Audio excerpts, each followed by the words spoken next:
so much motherfucking design on right now. Assalamualaikum warahmatullahi wabarakatuh. Hai teman-teman, perkenalkan saya Rizky Afrilia. Di sini saya sebagai pemateri pertama dalam video kali ini, yang dimana materi yang akan kita bahas pada saat ini yaitu pemasaran digital sekarang dan selanjutnya. Nah, ada 6 poin yang harus kita pelajari. Yang pertama, apa sih itu pemasaran digital? Yang kedua, strategi pemasaran digital. Yang ketiga, penyusunan strategi pemasaran digital. Yang keempat, populer taktik strategi pemasaran digital. Yang kelima, pengaplikasian pemasaran digital. Dan yang keenam yaitu ROI pemasaran digital. Nah, pada video kali ini saya akan menjelaskan materi pada poin pertama dan poin kedua, yaitu definisi dari pemasaran digital serta strategi pemasaran digital. Jadi untuk lebih jelasnya langsung saja kita ke video penjelasannya. Nah teman-teman, pemasaran digital ataupun digital marketing ini tidak bisa terbentuk tanpa adanya branding, kemudian sosial media, konten marketing, email marketing, video produksi, dan masih banyak lainnya. Kemudian lini masa pemasaran digital ini dimulai pada tahun 1990 dengan menggunakan telepon, radio, serta telegram. Nah, kemudian mulai berkembang pada tahun 1950 sudah menggunakan televisi dan juga bel komputer. Selanjutnya pada tahun 1980 alatnya sudah semakin berubah, yaitu sudah menggunakan mesin fax dan juga personal komputer. Nah, dari waktu ke waktu, pemasaran digital semakin berubah sampai pada tahun 2020 sudah menggunakan TV hologram, printer 3D, dan juga komputer braille. Nah, teman-teman, selanjutnya kita harus tahu definisi dari pemasaran digital ini. Nah, apa sih itu pemasaran digital? Jadi, secara singkatnya agar teman-teman bisa lebih paham, pemasaran digital ini adalah praktek dari pemasaran ataupun mempromosikan sebuah produk dan jasa menggunakan saluran digital melalui komputer, telepon genggam, smartphone, dan juga media digital lainnya. Nah, selanjutnya setelah kita mengetahui dari definisi pemasaran digital, selanjutnya kita harus tahu nih apa saja strategi yang harus kita lakukan dalam pemasaran digital. Jadi strategi yang pertama yang harus kita lakukan ada yang disebut sebagai content marketing. Nah, content marketing ini adalah pemasaran melalui media konten-konten yang dicantumkan pada sebuah website atau media resmi perusahaan dalam memasarkan produknya, baik berupa manfaat, promosi, dan lain-lain sebagainya dengan tujuan untuk menarik perhatian dan mempertahankan audiens. Kemudian yang kedua yaitu ada social customer service atau disebut juga sebagai layanan pelanggan sosial. Nah, social customer service ini adalah berupa layanan untuk para konsumen yang didedikasi oleh brand dan juga dilakukan melalui media sosial. Nah, kemudian yang ketiga, teman-teman, ada yang disebut sebagai influencer marketing. Nah, apa sih itu influencer marketing? Jadi, influencer marketing ini merupakan salah satu strategi pemasaran dengan cara mengajak seorang influencer bekerja sama dalam rangka meningkatkan brand awareness sekaligus penjualan yang disesuaikan dengan target pasar tertentu.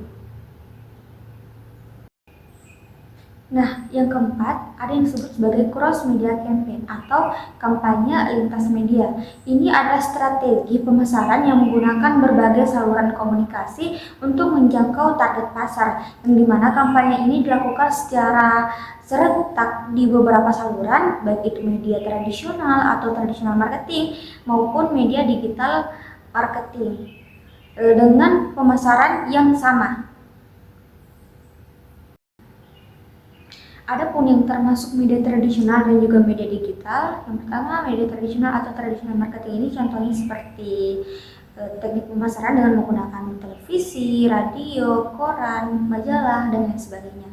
Kalau digital marketing atau media digital ini contohnya yaitu teknik pemasaran dengan menggunakan internet, website, email, mesin pencarian, media sosial lainnya, YouTube, dan video-video atau konten-konten media sosial lainnya begitu.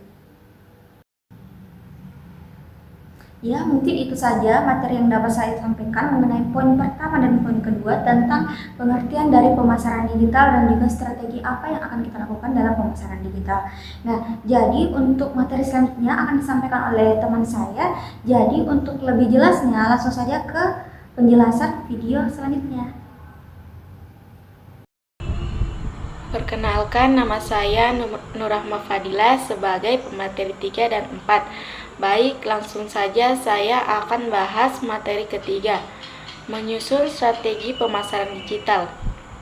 Pertama, konteks langkah pertama dalam menyusun strategi pemasaran sukses pemasaran digital adalah menyusun konteks terlebih dahulu. Pertanyaan yang mewakili konteks yang pertama, bagaimana konteks yang ditetapkan akan berubah di masa depan? Kedua, siapa Anda, mengapa merek Anda harus dipedulikan, dan apa yang membuat merek Anda berguna dan berharga? Tiga, siapa pelanggan Anda, apa yang dibutuhkan, diinginkan, dan layak untuk mereka punya? 4. Siapa kompetitor Anda? Yang kedua, ada pertukaran nilai. Setelah meneliti situasi pasar langka, kedua adalah memeriksa nilai proposisi atau janji yang diberikan. Dengan kata lain, apa yang menjadi nilai keunikan pada perusahaan yang dapat menambah pasar dari nilai proposisi yang diberikan. Hal ini penting untuk mengidentifikasi nilai pendukung tambahan terhadap merek yang unik untuk lanskap digital.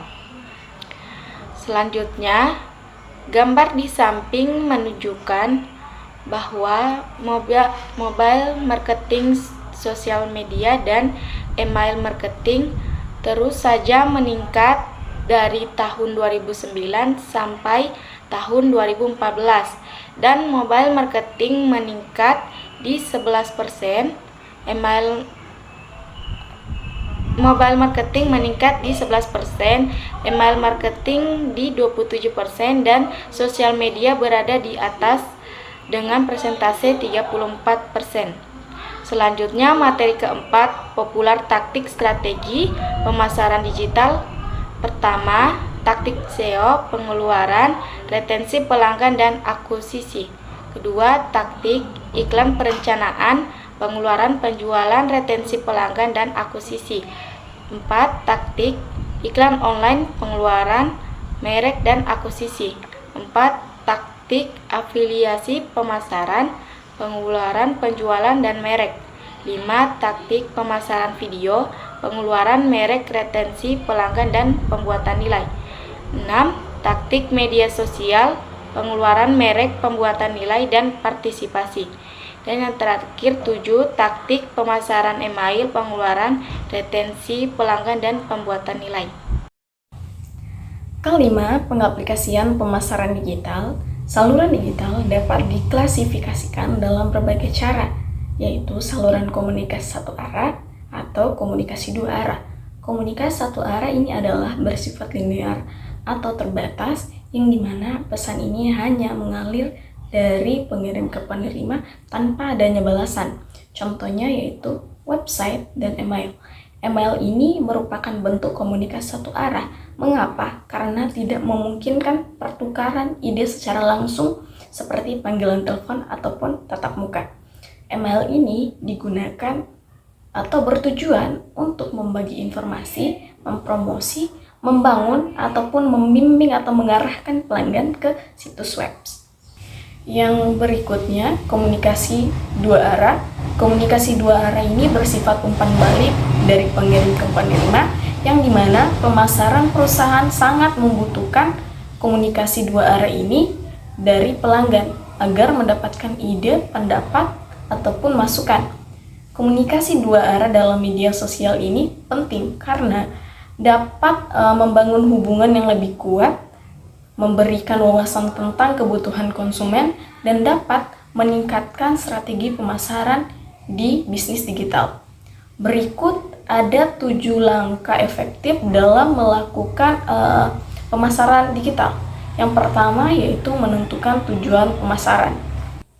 Berikut ada 7 langkah efektif dalam melakukan pemasaran digital. Yang pertama, tentukan tujuan pemasaran. Menentukan topik yang jelas dan spesifik dapat membantu kamu menyusun strategi yang lebih efektif. Yang kedua, kenali target audiens kamu.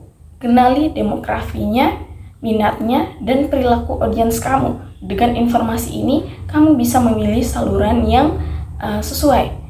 Yang ketiga, pilih platform yang tepat.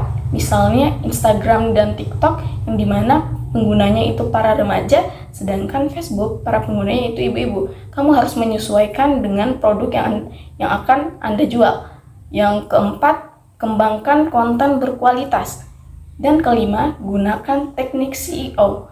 Teknik untuk meningkatkan visibilitas situs web atau kontenmu di mesin pencarian seperti Google. Dengan menerapkan SEO, kontenmu akan lebih mudah ditemukan oleh orang-orang yang mencari topik terkait di internet. Keenam, yaitu memanfaatkan iklan berbayar atau biasa disebut dengan CPI. Iklan berbayar memungkinkanmu menargetkan audiens berdasarkan lokasi, usia, minat, dan perilaku mereka. Dengan mengelola yang tepat, iklan berbayar dapat memberikan ROI yang tinggi. Yang ketujuh atau yang terakhir, analisis dan evaluasi kinerja. Poin yang keenam yaitu ROI pemasaran digital. Pemasaran digital atau digital marketing adalah sebuah investasi terukur. Apa sih perbedaan investasi yang lain dengan pemasaran digital? Sebenarnya pemasaran digital ini sama dengan investasi yang lain. Pemasaran digital ini memerlukan juga modal awal, tetapi yang membedakan di sini digital marketing ini kita bisa mengukur hasilnya secara langsung. Artinya kita tahu apa yang kita keluarkan ini memberikan hasil yang diharapkan apa tidak. Terus bagaimana cara menghitung ROI pemasaran digital? Untuk menghitung ROI pemasaran digital yaitu dengan menggunakan rumus ROI sama dengan pendapatan dikurang modal dibagi dengan modal, setelah itu dikali dengan 100%.